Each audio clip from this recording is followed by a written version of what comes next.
안녕하세요, 더월드입니다. 최근에 정말 많은 질문이 제 영상 지금 댓글에 올라오고 있는데요. 그중 중요한 질문을 다시 체크해서 공유를 해드리도록 하겠고요. 또 영상 후반에는 작년 연말 코어팀의 비공개 AMA의 한 대화를 공유해드리도록 하겠습니다. 여러분들과 이 파이의 개발 철학에 대해서도 한번 이야기를 해보는 시간을 가지도록 하겠습니다.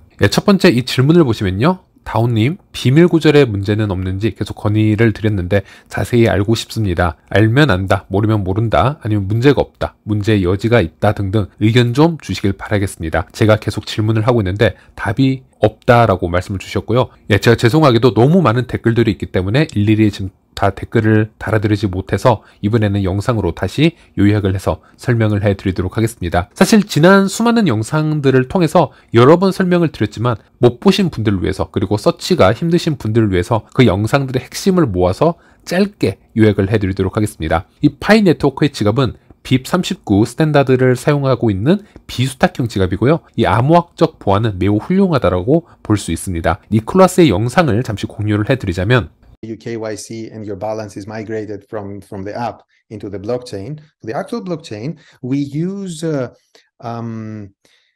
non-custodial wallets. That's a mouthful, but for the audience who may not know what this means, it means that the users will have to remember a passphrase. And that passphrase is enough to fully authenticate themselves. And no one else knows that passphrase, to the point that if someone were to hack it, theoretically, without stealing it from you using a virus, if they were to actually hack it and hack SATO56, it would take them 100 billion years to do it using computational methods. Of course, they can try to deceive you, to give them your passphrase, which is a different problem. It's a user experience problem, but in terms of cryptography, it's very strong. 네, 지금 보시는 것처럼 24개 영단어로 구성된 이 보안의 수준은 상당히 높다. 그리고 이미 비트코인 비수탁형 지갑에서도 이 보안성은 충분히 입증이 되었다라고 보시면 되겠는데요. 그래서 보안이 위협받는 경우에는 암호학적인 문제가 아니고 지갑 소유자들이 그들의 실수로 인해서 보통 위협을 받게 된다. 지금 이런 얘기라고 보시면 되겠습니다. 그런데 이 비수탁형 지갑과 수탁형 지갑 중 어떤 지갑을 선택을 해서 개발을 해 나갈지는 코어팀이 초반에 고민을 했던 부분입니다. 수탁형과 비수탁형의 지갑의 장단점을 초반에 니콜라스가 설명을 충분히 해주었고, 파이 지갑의 스탠다드를 결정하기 위해서 이 커뮤니티의 이 피드백을 얻는 시간도 존재했었습니다. Generally, not just crypto wallets, but generally two types of wallets. The ones where you hold your assets yourself, which are called non-custodial, and the ones where you entrust your assets to someone else. They are called custodial. Let's understand these two in an everyday example. The wallet you have in your pocket is a non-custodial wallet because you yourself hold physical monetary bills and you have absolute custody of them. The wallet in your pocket, though, even that one, contains a reference to a custodial wallet, which may look like this. A custodial wallet is a bank account because you've given the bank custody of your funds and you're entrusting them to maintain them for you.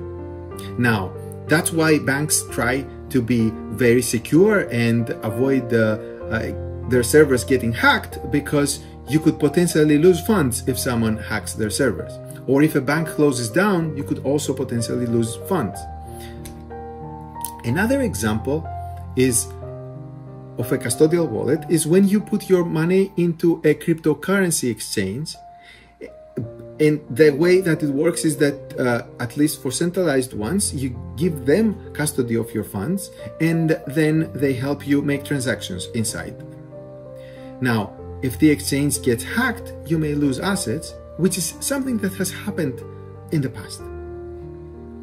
Traditionally, people keep large amounts of money in custodial wallets, for example, bank accounts, and smaller amounts of money in non-custodial wallets, for example, in their pocket or under the mattresses or wherever they like to put them.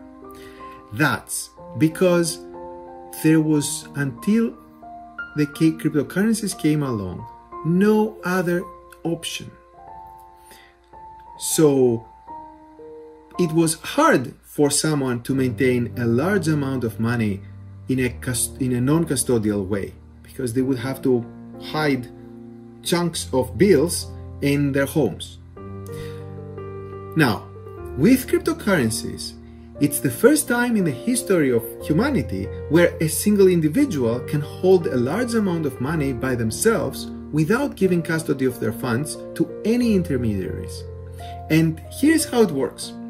A crypto wallet is essentially constructed using a secret password that is called private key. This private key is necessary to make any transfers out of the wallet.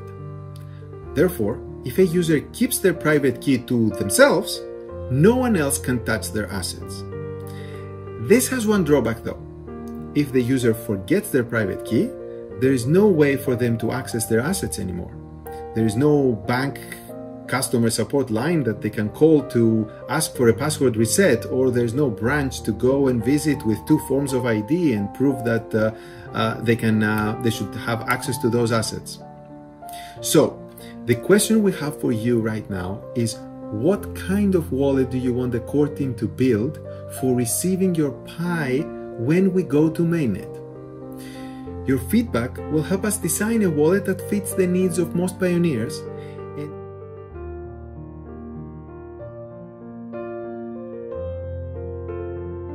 그리고 영상을 통해서 볼 수 있듯이 이렇게 고민을 하고 커뮤니티 의견을 종합을 해보기도 했다라는 얘기는 다시 한번 풀이를 해보자면요. 파이 지갑은 앞으로도 무조건 이렇게 비스탁형이나 수탁형으로 한 방향으로 가야 된다라는 것이 아니라는 뜻이 되겠습니다. 충분히 어떤 여론을 통해서 변화가 될 수도 있다라는 것이겠죠. 그래서 작년 7월에 코어팀의 크립토긴이 이 파이 지갑에 대해서 이 지갑의 엑스트라 메커니즘에 대해서 지금 얘기를 해보고 있다. 이것이 이중 인증 시스템이 될지 다른 것이 될지는 모르겠지만 현재 회의 중이다. 이렇게 피드백이 왔던 경우가 있었습니다. 그리고 현재까지 이 파이 지갑에 어떤 보안 시스템이 업데이트가 되었냐면요. 첫 번째로 파이 지갑에서 비밀 구조를 입력을 할 때 타인의 비밀 구조를 중복적으로 입력을 하게 되면요. 이 파이 지갑에서 일정 시간 입력이 되질 않고 홀딩을 시켜버립니다. 저도 당시 테스트를 해보았는데 예를 들어 제 지갑을 통해서 제 와이프 비밀 구조를 입력을 하게 되면 제 휴대폰의 파이 지갑 앱을 통해서 와이프 지갑으로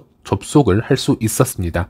비스탁형 지갑은 파이 앱과 분리가 되어 있기 때문에 파이 앱의 계정과는 상관없이 타인의 비밀 구조를 알게 되면 접속이 가능해지는데요. 그런데 여기서 제가 다른 사람들의 비밀 구조나 아니면 랜덤의 비밀 구조를 무작위로 입력을 해본다라고 가정을 해보겠습니다. 예를 들어 랜덤의 비밀 구조를 계속적으로 넣어서 다른 사람들 것이 접속이 가능한지 여러 시도를 해볼 수가 있겠죠. 그런데 타 비밀 구조를 다시 입력을 하게 되면요.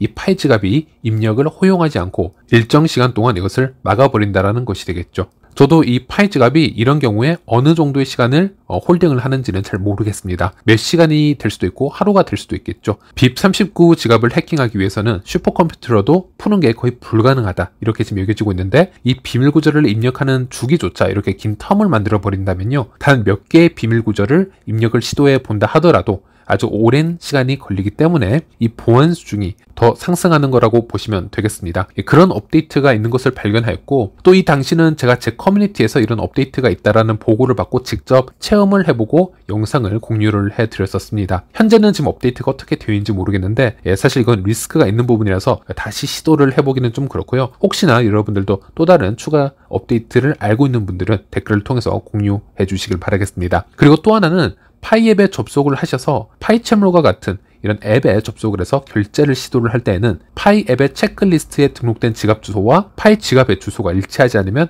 결제가 되지 않도록 지금 설정이 되어 있습니다. 즉 제가 파이챔몰에서 어떤 값비싼 상품을 파이콘으로 결제를 할 때는 제 지갑이 아니면은 결제를 할 수가 없다라는 얘기가 되겠습니다. 예를 들어 제가 제 와이프 지갑 비밀 구조를 제 앱에 입력을 하고 와이프 파이 지갑 계정으로 파이챔몰에서 결제를 시도하면 이렇게 결제가 막히게끔 되어 있습니다. 현재까지는 제가 알기로는 여기까지 업데이트가 되어 있고 파이코어 팀이 다른 보안 방법을 지금 계획을 하고 있는지는 저도 알 수가 없습니다. 그래서 이렇게 설명을 해드리면 어떤 분들은 이렇게 생각을 하실 수도 있습니다. 우리가 앞으로 대량의 파이 코인을 장시간 안전하게 보관을 해야 되는데 물론 파이의 24개 영단어가 암호학적으로는 안정성은 충분하다고 하지만 수년 이상, 수십 년 이상을 이거 하나에 맡기기에는 너무 걱정이 크다, 리스크가 있는 것 같다라고 생각하시는 분들도 분명 있으실 겁니다. 하지만 그런 분들에게는 저는 이런 제안도 한번 드리고 싶은데요. 일단 파이 오픈 메인넷이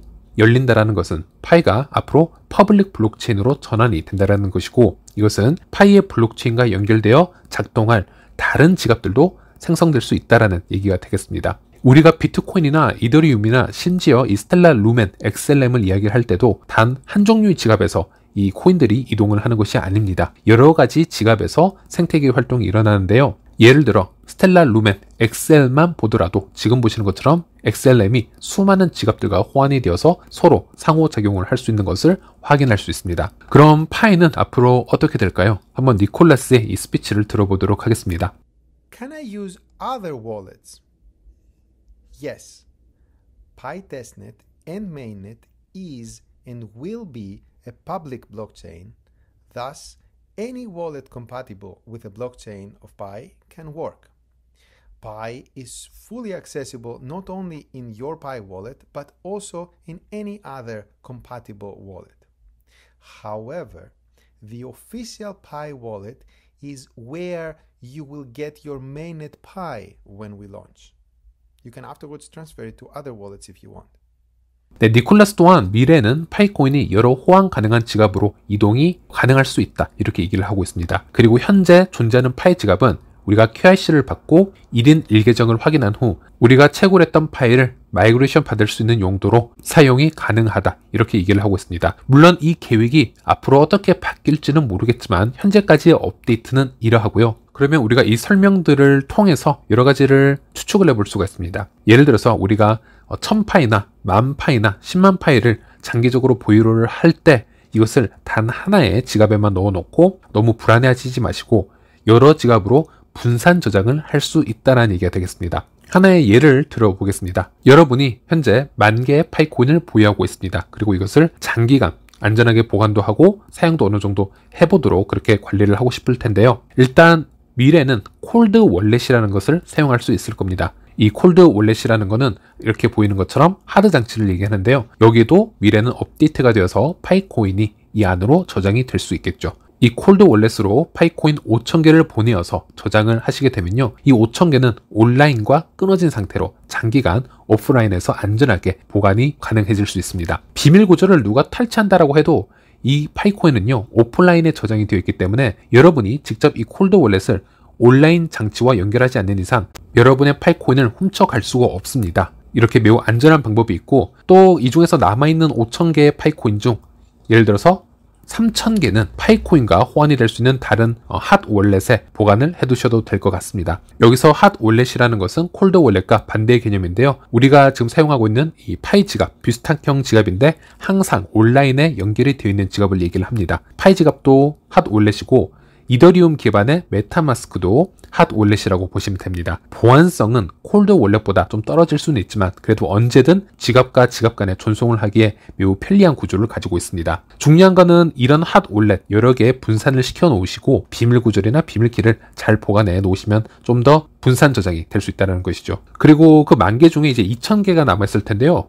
이 2,000개 중에 또 1,000개는 우리가 사용하고 있는 파이 지갑에 보관을 해두셔도 됩니다. 파이 지갑에서는 파이 브라우저를 통해서 여러 생태계 활동을 할 수 있을 텐데 사실 많은 활동을 하는 지갑일수록 위험에 노출되는 빈도가 더 커지는 것은 사실입니다. 그래서 파이코인을 여러 지갑에 분산 저장을 할 시기가 찾아온다면 가장 많이 사용할 이 파이 지갑에는 소량만 두고 사용을 하시는 것도 나쁘지는 않다, 이렇게 말씀드릴 수 있겠습니다. 그리고 나머지는 1,000개 정도가 남을 텐데요. 이 1,000개의 파이코인은 거래소 지갑에 한번 보관해 보시는 건 어떨지, 물론 하나의 예시일 뿐입니다. 거래소 지갑에 놔두는 이점은 한 가지인데요. 언제든 쉽게 현금화를 할 수 있다는 겁니다. 그래서 매수 매도를 자주 하시는 분들에게는 큰 부담이 될 정도의 코인이 아니라면은 거래소 지갑에 단기적으로 보관하는 것도 좋은 방법이 될 수 있습니다. 물론 여기도 단점이 존재하는데요. 거래소 자체가 파산하거나 해킹당하는 경우도 있습니다. 그럴 경우에는 큰 거래소가 아니라면 보상을 제대로 받지 못하는 경우도 생기기 때문에 이런 리스크를 또 감안을 하시고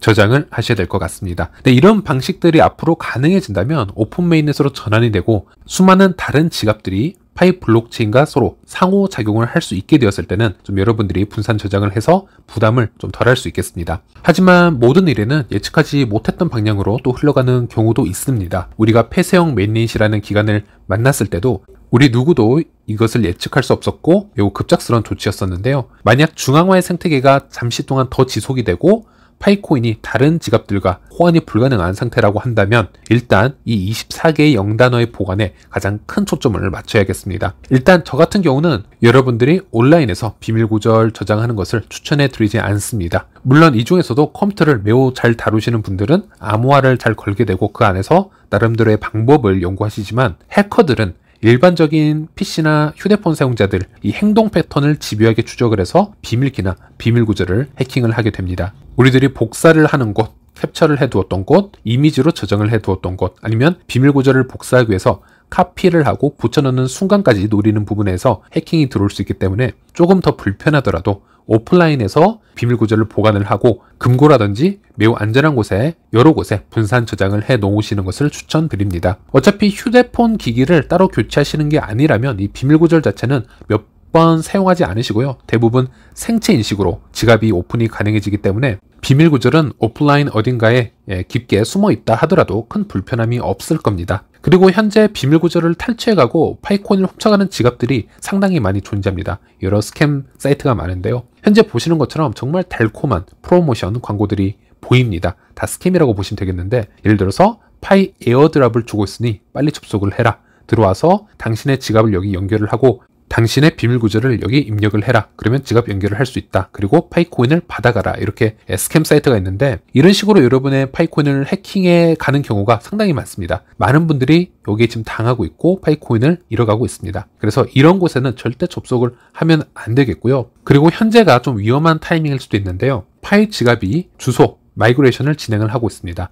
그래서 파이 지갑 비밀구절을 입력을 할 때 오리지널 주소가 wallet.py라고 보시면 됩니다. 이 주소가 아니었다면 모두 스캠 사이트라고 보시면 되겠는데요. 하지만 최근에 지갑 주소가 wallet.pynet.com으로 이전이 되었습니다. 그래서 이제는 비밀구절을 입력을 하는 이 창을 띄우면요. 주소가 이렇게 되어 있고 이 주소가 아니면 모두 스캠 사이트라고 보시면 되겠습니다. 그런데 아직도 이 파이어사이드나 파이채몰에서 이 파이 지갑을 연결을 해서 결제를 하려면 아직 몇몇 앱은 wallet.py 예전 주소로 남아있는 것을 보여주고 있는데 이런 마이그레이션은 조만간 다시 업데이트가 된다 이렇게 보시면 되겠습니다. 만약 이런 부분도 찝찝하시다면 좀 더 많은 업데이트를 기다려 보시고 사용을 잠시 중지하시는 것을 추천드립니다. 이렇게 지갑 주소가 변동이 되고 유저들이 혼동을 겪고 있을 때 여러 스캠 사이트가 또 여기저기서 나올 수 있기 때문에 이 부분은 정말 조심을 해 주시는 게 맞겠습니다. 파이 지갑을 사용하는 데 있어서는 항상 의심을 해보고 조심스러운 마인드를 가져보시는 게 나쁠 게 없다. 저는 이렇게 말씀을 드리고 싶고요. 네, 그리고 두 번째 소식으로는 캔리님의 텔레그램 채널로 한번 들어가 보도록 하겠습니다. 캔리님 텔레그램 링크는 제 게시판에 남겨놓도록 하겠고요. 여기에 들어있는 정보가 사실 어마어마한 가치가 지금 들어있다 이렇게 보시면 되겠습니다. 저는 해외에서 디스코드나 텔레그램에서 활동을 하면서 캔리님과도 같은 방에 있기도 하고 여러 중요한 정보를 공유해보곤 하는데요. 여기 공유된 글들, 저도 중복 체크를 다 해본 부분들인데 모두 팩트가 맞습니다. 아마 제 영상을 꾸준히 봐주신 분들은 아시겠지만 지금 제가 읽어드린 글들 아마 제 지난 영상들에서 조금씩 다 인용이 된 부분이 많다라는 거 아마 아실 수 있을 것이고 일단 한번 읽어드리도록 하겠습니다. 한 모더가 니콜라스에게 이렇게 질문을 합니다. 저는 메인넷 오픈 날짜에 대한 질문에 구체적인 답변을 묻고 싶습니다. 제가 바라는 건 커뮤니티의 파이오니어에게 구체적인 날짜를 제시할 수 없는 이유를 지금 설명드리는 것입니다. 파이오니어들에게 계속 설명을 해야 됩니다. 그들은 이것에 대해서 이해를 하지 못하고 있습니다. 라고 실망스러운 어조로 질문을 하였고요. 여기에 니콜라스는 어떤 것들은 우리가 통제할 수 있습니다. 예를 들어 저희는 KYC 프로세스를 매우 훌륭하게 개선하기 위해서 노력하고 있습니다. 그래서 말씀하신 것처럼 다른 것들이 통제 불능 상태가 되지 않도록 노력하고 있습니다. 그러나 예를 들어 특히 지정학적 문제나 암호화폐의 전반적인 기복이 있는 경우 그런 종류의 문제는 저희가 완전히 통제할 수 없습니다. 그것은 메인넷을 오픈할 전략적으로 적절한 시기를 결정하는 데 영향을 미칩니다. 네, 그리고 모더가 다시 얘기를 합니다. 대부분의 개척자들은 폐쇄형 기간 때문에 실망을 하고 있습니다. 라는 얘기에 니콜라스는 이렇게 답변을 합니다. 암호화폐 측면에서 2년이 긴 시간일 수 있습니다. 하지만 2년 동안 암호화폐에 그동안 어떤 일이 일어났는지 한번 보시길 바랍니다. 대부분의 경우 번쩍이는 날들이었죠. 정말 빠르게 성장하고 시가총액과 다른 것들이 정말 높아졌습니다. 그러다가 많은 사람들이 돈을 잃고 정말 크게 하락을 합니다. 모든 이런 프로젝트들을 살펴보면 비트코인이나 이더리움처럼 최상이라고 할 수는 없지만 금융 게임을 하기 위해서 모든 오픈 메인넷 버전에 빠르게 올라간 수천 개의 코인들이 있습니다. 그리고 지금 그것들은 고유한 유틸리티가 없기 때문에 작동이 전혀 되고 있질 않습니다. 이러한 코인과 토큰을 실제로 사용하거나 보유할 이유가 없습니다. 무슨 소용이 있을까요? 그러나 유틸리티 구축, 진정한 유틸리티 구축에 대해 이야기를 하자면 페이스북이 되기까지 얼마나 걸렸고 실제 비즈니스에서 실질적으로 사용되는데 얼만큼 걸렸습니까? 2년이 넘게 걸렸습니다. 여기서 제 말을 느리게 진행해야 된다는 뜻으로 오해하지는 마십시오. 절대 아닙니다. 우리는 가능한 더 빨리 진행을 해야 됩니다. 그리고 지금 당장은 KYC가 아직 작동이 되지 않아서 차단된 사람들이 있습니다. 프로젝트로서 우리는 약간 좌절감을 느낍니다. 저희는 최대한 많은 사람들의 차단을 해제하는 동시에 가짜 계정이나 다른 것들이 통과하지 못하도록 올바르게 처리하려고 노력을 하고 있습니다. 그런데 이전에는 아무도 이 KYC 문제를 해결하지 못했습니다. 전 세계와 코인이 공유하겠다는 목표로 시작한 프로젝트가 많았습니다. 예를 들어 스텔라도 그렇게 하고 있습니다. 그리고 그들의 모든 종류의 에어드랍 프로그램과 다른 것들을 진행을 하고 있었는데 결국 포기했습니다. 그들은 1000억 개의 공급량을 가지고 있었기에 커뮤니티에 할당된 500억 개가 있었는데 말 그대로 그것을 소각을 했습니다. 커뮤니티에 기부할 계획이었던 500억 개의 공급량을 제거한 것입니다. 그리고 그것을 그냥 버렸습니다. 소각이 되어 이제는 더 이상 존재하지 않습니다. 그들은 개인키가 없는 지갑에 넣었습니다. 아무도 개인키를 알지 못합니다. 죽은 지갑이나 마찬가지죠. 그들이 이렇게 한 이유는 몇 년 동안 매번 제대로 된 에어드랍을 하려고 노력을 했지만 매번 실제 사람들의 지갑으로 가는 것이 아니라 누군가 1000개 이상의 가짜 지갑을 만들어서 에어드랍을 모두 가져가는 식의 가짜 계정으로 갔기 때문에 플랫폼에 아무런 유용성이 없었기 때문입니다. 다른 누구도 이 문제를 해결하지 못했습니다. 저는 우리가 이 문제를 해결하고 작동하게 만드는 최초가 될 것이라고 생각을 합니다. 모든 일에는 느린 시간이 있었고 그 시간을 지나고 진정한 성공이 찾아옵니다. 그래서 저는 여러분께 조금 더 인내심을 갖고 기다려 주실 것을 당부드리며 KYC 소프트웨어와 소프트웨어 시스템, 프로세스 등 모든 것이 작동할 수 있도록 할 것입니다. 그리고 그것이 작동하면 사용자 기반 자체와 파이코인 자체의 기반을 두고 모든 AI와 모든 인간을 결합하여 이를 수행하는 유일한 것이 될 것이기 때문에 매우 유니크하게 될 것입니다. 그렇게 할 때 우리는 세계와 사회의 사람들이 실제 블록체인에서 실제 가치를 공유할 수 있는 웹 3.0 세상으로 나아갈 수 있는 유니크하고 완전히 확장 가능한 도구를 갖게 될 것입니다. 그리고 여러분은 그렇게 해야 합니다. 실제 인간을 상대하고 있다는 것을 알지 못한다면 부동산을 토큰화하거나 블록체인에서 가치 있는 일을 하는 세상으로 넘어갈 수가 없습니다. 우리는 이를 실현할 것입니다. 이와 흡사한 비유가 떠오르신다면 10년 전에도 이런 사람이 있었나요? 제가 말씀드리고 싶은 것은 10년, 20년 전에 마이스페이스와 같은 최초의 소셜 네트워크가 나왔을 때 페이스북은 아직 존재하지 않았습니다. 인터넷에 실명제와 실제 사진을 올리는 것은 아무도 생각하지 못했습니다. 인터넷은 정글이라고 생각했을 때였으니까요. 절대 그렇게 하지 않았습니다. 그러던 중 페이스북이 등장했습니다. 양보다 질에 중점을 둔 최초의 서비스였습니다. 그리고 처음에는 폐쇄적이었고 그들의 대학 내 사람들이 진짜 인간이라는 것을 확실히 알고 있는 것을 기반으로 대학 내 사람들만 허용하려고 했습니다. 그리고 이러한 신뢰가 형성되면서 인터넷에서도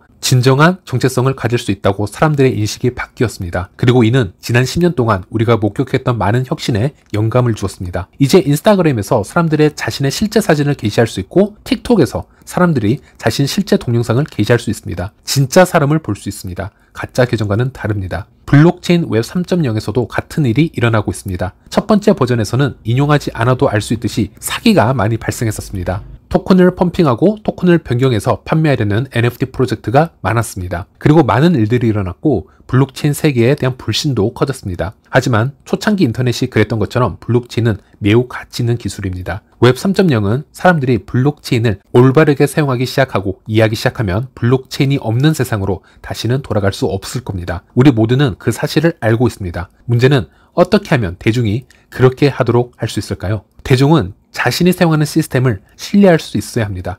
이것이 바로 우리가 해결하고자 하는 문제입니다. 우리는 이론적으로 모든 국가, 모든 지역에 확장할 수 있는 완벽한 확장형 솔루션을 보유하고 있기 때문에 우리는 이 문제를 해결할 수 있는 매우 독보적인 위치에 있습니다. 해당 지역에 사람이 많지 않더라도 파이 네트워크에 포함이 될 수 있습니다. 예를 들어 바티칸 시티에도 파이오니어가 있습니다. 누가 알겠습니까? 교황이 직접 파일을 채굴하고 있을지도 모릅니다. 저도 거기 개척자가 누구인지는 모릅니다. 하지만 저희는 충분한 인간 검증자를 만들어낼 수 있는 인구만 전제가 된다면 교황도 사용할 수 있는 KYC 솔루션을 가질 수 있습니다. 우리는 거기에 도달하고 있습니다.